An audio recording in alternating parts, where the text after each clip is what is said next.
युद्धामुळे भारतावर डेटा संकट उभं राहण्याची शक्यता आहे। हुमुर्ज तणाव वाढल्यास इंटरनेटवर परिणामाची शक्यता आहे। समुद्रात सबमरीन फायबर ऑप्टिक केबल्सचं मोठं जाळ आहे।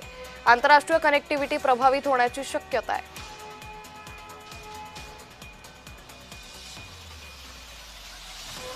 तर युद्धामुळे इंटरनेट ठप्प होणार का हे आपण पाहतोय। हुमुर्ज सामुद्रधुनी डिजिटल कनेक्टिव्हिटीचा मुख्य मार्ग आहे। समुद्राखालील फायबर ऑप्टिक केबल्सना यामुळे धोका पोहोचू शकतो। युद्धामुळे इंटरनेट डेटा ट्रान्सफर पूर्णतः थांबणार आहे। भारताचे 33% इंटरनेट ट्रॅफिक धोक्यात आलंय।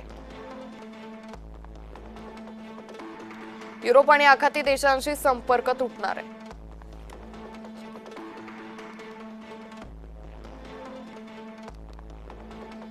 यामध्ये email, online banking, social media, video call हेही बाधित होण्याची शक्यता आहे। स्ट्रीमिंग सेवा, क्लाउड कम्प्युटिंग, डिजिटल ऑपरेशन्स यावरही आता परिणाम होण्याची शक्यता आहे।